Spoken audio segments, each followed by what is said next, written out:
We are here today to honor the legend. And remember those few young men with hope in their hearts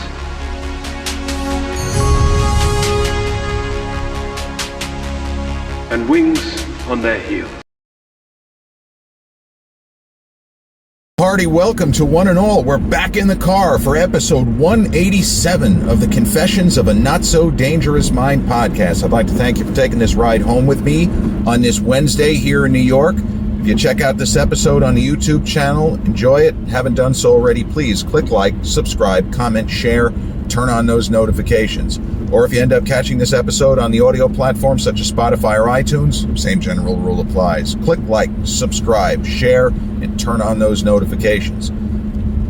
So film buffs, such as myself, often look for any bold excuse to either try to get people to see our favorite movies if they haven't, sometimes even if they have, or to just, in general, talk about our favorite movies because they are our favorites for a reason. We love them. Usually we love everything about them. And we just want to continue to kind of spread the word. So I found out a little piece of trivia a little while ago that I did not know about my number one favorite movie of all time, Hugh Hudson's multiple Oscar-winning historical sports drama, Chariots of Fire, which, among films released in 1981, it outdid such other classics as Raiders of the Lost Ark and On Golden Pond for Best Picture. And what I didn't know, I knew that it was released in the United States in September of 1981, because that's when I saw it. That's when my parents took me for the first time, but I can get to that.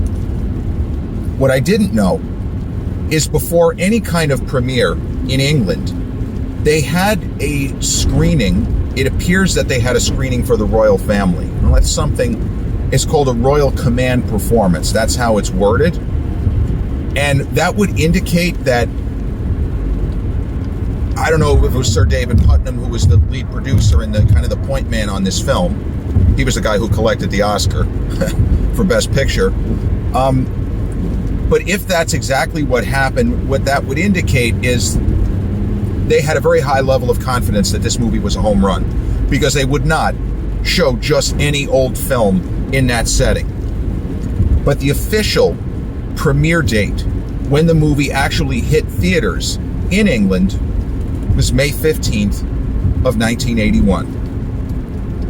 And in the long before internet, Stone Ages of 1981, this was a movie that was much talked about and much buzzed about over here before it ever reached these shores.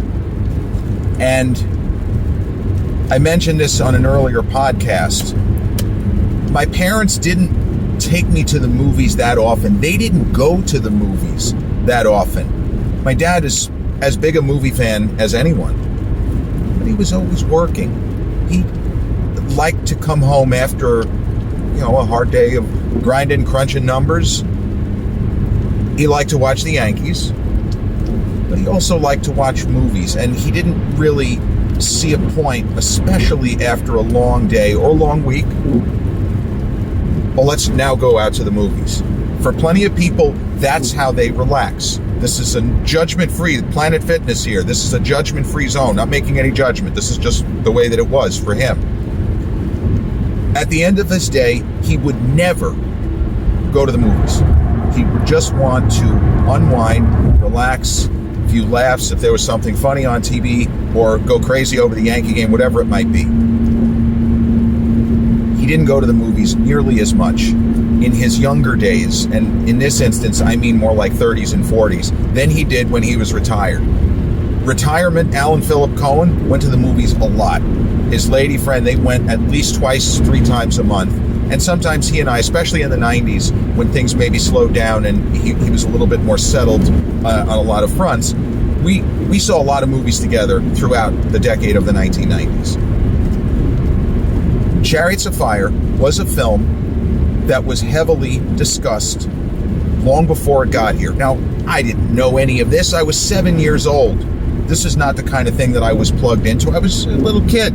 I was focused on little kid bullshit, right? But apparently my dad had read about the film. He used to read, I hate to say hoity-toity magazines, because my dad was not a hoity-toity type individual. He was not an upperclassman, so to speak. He didn't go to Ivy League. Got into Columbia, could have gone, but he didn't go to Columbia. He ended up going to CCNY Baruch. But my dad read certain magazines which you would have thought, oh, this fucking guy probably went to an Ivy League school. He would occasionally read the New Yorker, and he subscribed to New York Magazine. That was really the big one for him. He loved New York Magazine. New York Magazine was, even in the 80s and certainly in the 90s when I used to read it every week, they had the pulse of a lot of different cultural arenas. There's no doubt about it. And my dad had read a few articles on this movie called Chariots of Fire, which he wasn't really familiar with too many of the actors. He wondered if maybe it was based on a book, and it really wasn't based on a book. It's based on historical events. But he had read about this film a few times and wanted to see it, and presumably was disappointed in the spring and maybe even into the summer that, geez, it doesn't look like it's coming out over here until September. But it was on his radar. It would have been on his radar. My father was like 38 at the time. So eventually, we reach September, and Chariots of Fire opens here. And back then, most networks, not even necessarily major networks, I mean, you could have had syndicates. They all had film critics, just as they all had sports anchors who used to run over, like the day's scores from the previous day, kind of like ESPN, but on a local network. All of the local critics raved about Chariots of Fire. Even notorious crank Dennis Cunningham. I like Dennis Cunningham, but I liked him more because you always knew he was just going to trash whatever movie. Like, Dennis Cunningham hated everything. Looking back on Dennis Cunningham giving that movie, Chariots of Fire, a 10 out of 10, that was an indicator that there was something, there's a glitch in the Matrix, because the joke was for years, what's the purpose of having this guy as your critic? He just trashes everything. Well, he didn't trash Chariots of Fire. He thought it was one of the best movies he'd ever seen. Rah-rah, crowd pleaser, all this stuff. Daily News loved it. Rex Reed loved it. Roger Ebert had it as his best film of 1981. So many major critics, before it was released, when they saw it, masterpiece button. So my dad he had read that this looks like it's a good movie, but actually seeing local critics and Siskel and Ebert tell people, go out and see it. It sounds like it's probably going to be boring. It's going to be a stately period piece. Don't sleep on it. You won't believe how much fun this movie is, how entertaining it is, how great the music is. Not only Vangelis's famous score, but the amazing use of some of Gilbert and Sullivan's most famous operettas, whether it's Pirates of Penzance, or whether it's The Mikado, which was one of my grandfather's favorites, HMS Pinafore. It's wall-to-wall Gilbert and Sullivan on top of wall-to-wall athletic achievement and striving to be the best you can be, always. So, on a random Sunday morning, it was kind of rainy and miserable out there. Maybe the sun was going to come out. Maybe not. Maybe I was going to get to play ball. Maybe not. There was a knock at my door. It was probably about 1 p.m. and I was just hoping maybe we'd get a couple hours and go out there and, play a little tennis, baseball, or basketball, or whatever it might be. Knock on the door. It's my mom. She doesn't look upset. And of course, to me, my mother was ancient. She was 36 at the time. She was really, really old. Get yourself together, Jay. We're going to the movies. We're what? Huh? What? Yeah. We're going. Come on. We're going to the movies. We got a little bit of a drive. We got to go. Well, I didn't want to go to the movies. I was perfectly content sitting there in the room, looking at baseball cards. or doing whatever it was I was doing. Didn't have any video game system at the time. Maybe I was reading about baseball. I don't know. Didn't want to go to the movies. My mother's insistence, I didn't really have a choice. I'm a kid. You got to do what your parents say. You can only have you have only so much rope before you kind of strangle yourself, so to speak. So, kicking and screaming, we went to see Chariots of Fire the weekend that it premiered in the United States. So this would have been, late September, 27, 28. I don't know the exact date, but it would have been in that ballpark. It had just opened. I don't remember my parents ever being as excited to see a movie as they were. They had taken me to see the original Superman, 1978, Christopher Reeve, 3 years or so prior. But I was too small to remember anything. But I know that they were very excited. And the fact that we drove to the Green Acres Mall in Valley Stream. Now, from Massapequa, it's not that terrible of a drive, but it's not a drive you would make if the movie was playing any closer. It wasn't. They wanted to see it so badly, they were willing to make that 25, 30, 35-minute drive to Valley Stream. My mom grew up in Valley Stream, but that's beside the point. We went there. I was angry. I was frustrated. I didn't like the fact that I had been coerced into going to see this movie. It didn't sound interesting. It's a stupid title. What's it about? Shut up. You'll like it. It's about sports. Well, it doesn't sound like it's about... Just shut up. But I was that kind of kid. Supposedly, I was so well behaved, but at moments like this, I didn't like the fact I was perfectly content to be home. Anyway, we get to the theater, and I don't remember anything about did we get snacks or did we just go in, and I don't think it was jam-packed. I feel like it was about a half to three-quarters full. It was afternoon, by the way. Not sure if it was a Saturday or a Sunday. That I'm not sure of. But I had that resistance. We've all felt it. We've been taken to the movies, or we've kind of been hectored into going to a movie. Could be with a friend, a loved one. Take one for the team. I didn't have a choice, but I was taking one for the team. And I wasn't thinking of it like that. I was just a morose sourpuss of a kid, right? So there's a sequence early in the film. The opening scenes were, I thought, a little odd. I realized that I wouldn't have said it was a period piece, but this is set a long time ago. Okay. And the film opens with a funeral. It's kind of an odd way to open a movie. And then there's a scene of young guys, track stars. We don't know they're track stars, but that's what they are, running on a beach, which is actually a famous area near where they play the British Open most years, St. Andrews.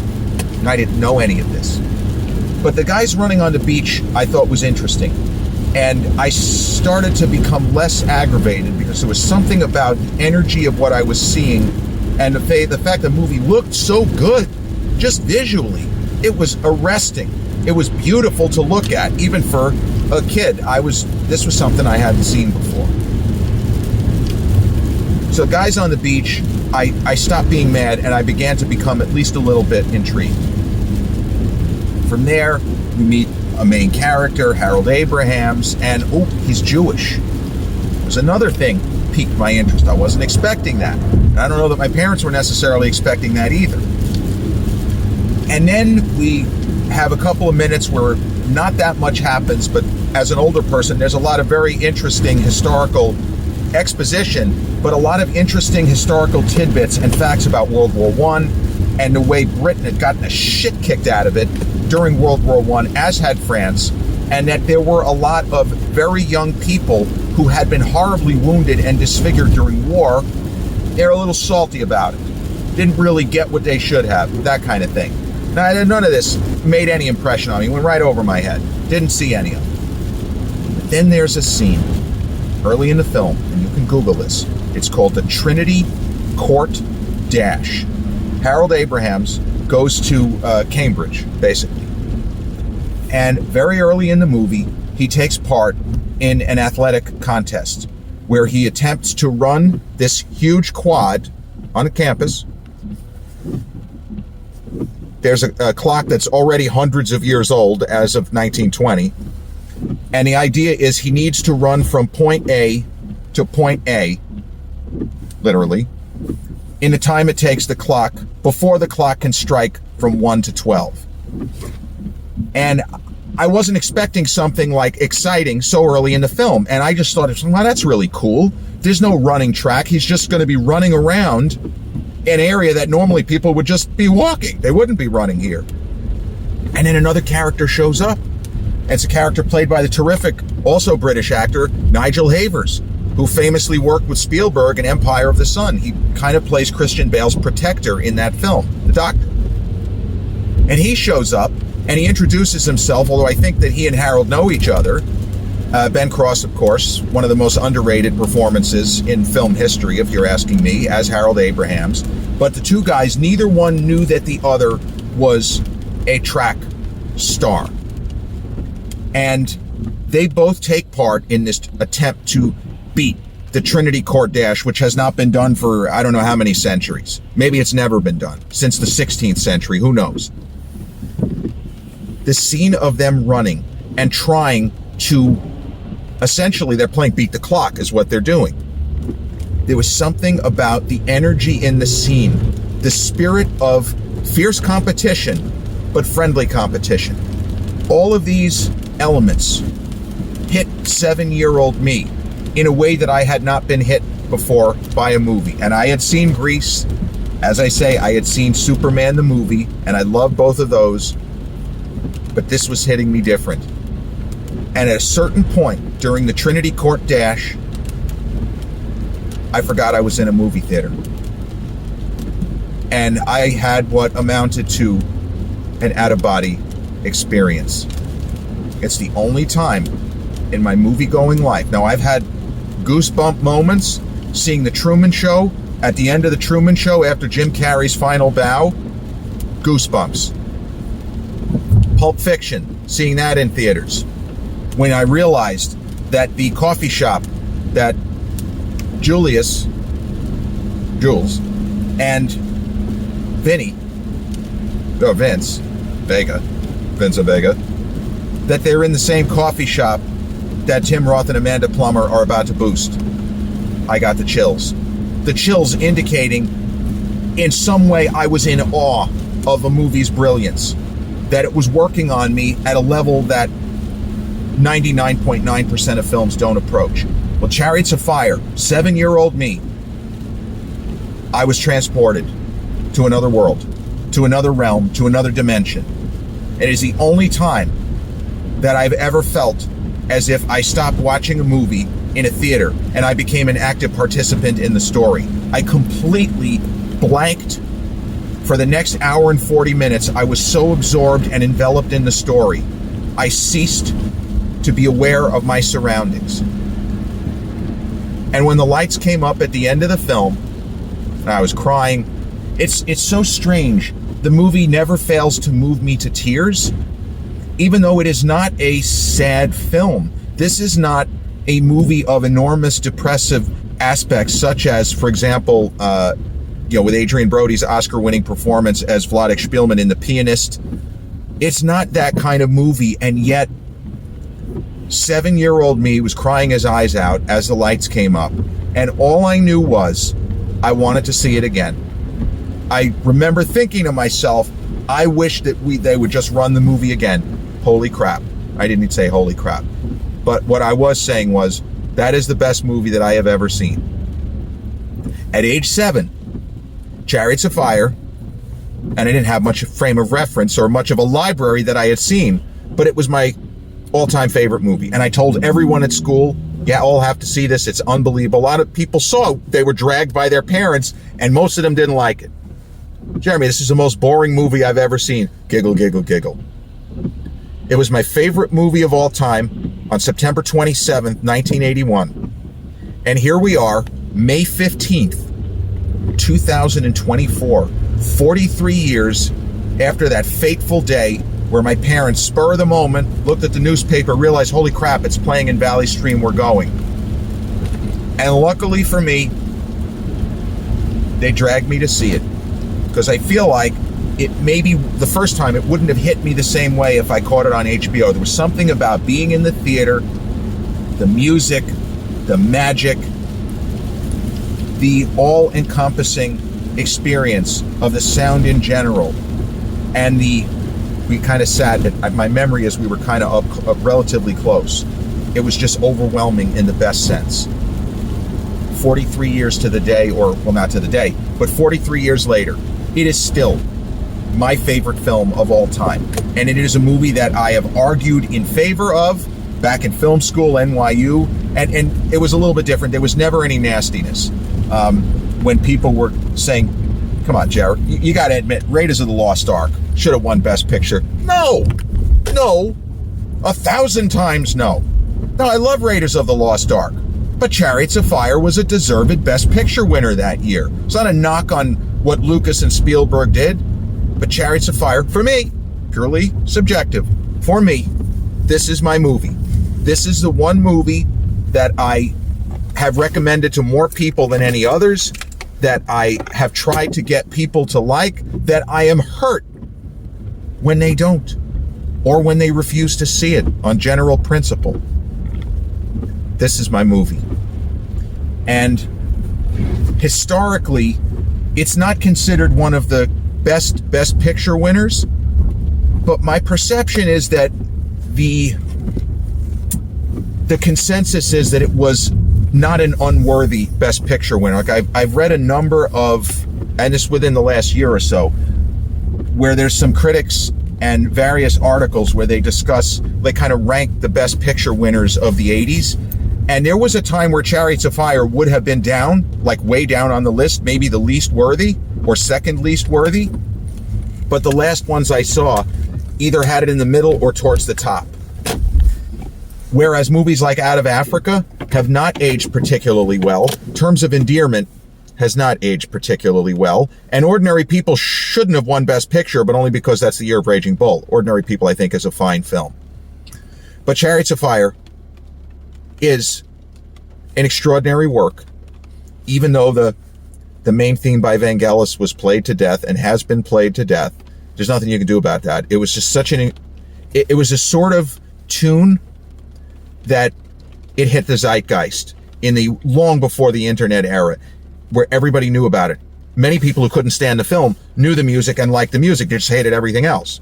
And there has been so many, Mr. Bean, there have been so many other TV shows and movies, Family Guy, that had fun with it and poked fun at it, usually in a loving kind of way. But it is a movie that, because it's a period piece, it's timeless. It will never not be engaging, and it will never not have that incredible spirit of fierce but friendly competition. And the two principals in the film, Harold Abrahams, the incredibly driven and motivated, self-motivated track star, and Eric Liddell, played so beautifully by the late Ian Charleson, who was still in his 30s when he passed. But the two guys, as much as they want to win, it's the way they go about it, and there is something to be said for sportsmanship and the gentlemanly aspects of even this level, the highest level of competition, where everybody's trying to win. The scenes between those two guys help make the movie. They don't have that many scenes together, but the movie works in such a way that we identify with both characters. We grow to understand what makes them tick. And it's almost a lucky historical quirk that things work out. And I'm not going to spoil it for those who haven't seen it. This is a must-see movie. It's a must-see film. But there's a historical quirk based on when a 100-meter heat went off that we can root for both guys, and both guys get their medals. That's not really a spoiler. But they do it in such a way that's unexpected. The movie appears to be building towards a climactic race or some sort of showdown between the two leads. And that's another area where this movie is different. And even as a kid, I understood this is not the norm, because you follow two protagonists. It's one of the few movies to have two protagonists. I mean, you want to argue Psycho has two protagonists because the first one gets bumped off at the end of the first act. But this is a totally different scenario where you don't have a good guy, a face, like wrestling, a baby face and a heel protagonist. No, they're both presented as upstanding moral men. Totally different, They're not wired in the same way, except for the fact they want those medals. They want gold, and they're not going to settle for anything less, and they will push themselves to the limit and beyond. And that's the other thing. Even if I couldn't relate to track and field, even if it was difficult rooting for England, they're going against the Americans. Those are our guys. You know, that would kind of screwed around with me a little bit. But in the world of the film, we are behind them all the way.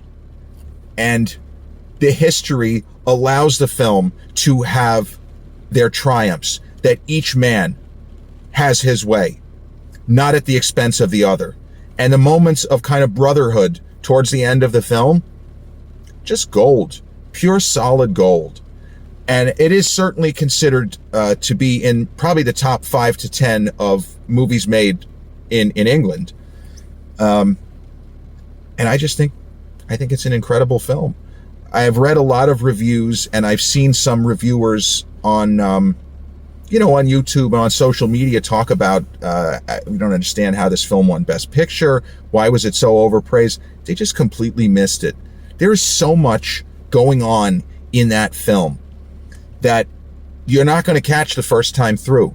But if you like it enough to give it a second go, you're going to pick up on historical tidbits, and you're going to pick up on things that are just to the edge of the frame, in the margins, because most of this movie takes place here. But there's a lot of incredible things happening in the margins where you put through the mental meat grind. You say, holy shit, this movie is a lot deeper than just two guys going for gold in 1924. And yes, the Summer Olympics this year, it will be 100 years since the Olympics of Harold Abrahams and Eric Liddell, the two principal characters of Hugh Hudson's 4-time Oscar-winning masterpiece, including Best Picture, Chariots of Fire, my single favorite film of all time, and one that I will recommend till my last breath to anyone and everyone. This has been episode 187 of the Confessions of a Not So Dangerous Mind podcast. I'd like to thank you all for spending some of your Wednesday afternoon into evening with me here in New York. And if you caught this episode on the YouTube channel, haven't done so already, please click like, subscribe, comment, share, turn on those notifications. Or if you catch this episode on the audio platforms such as Spotify or iTunes, same general rule applies. Click like, subscribe, share, turn on those notifications. I'll be back with a brand new episode real soon. Till then, peace.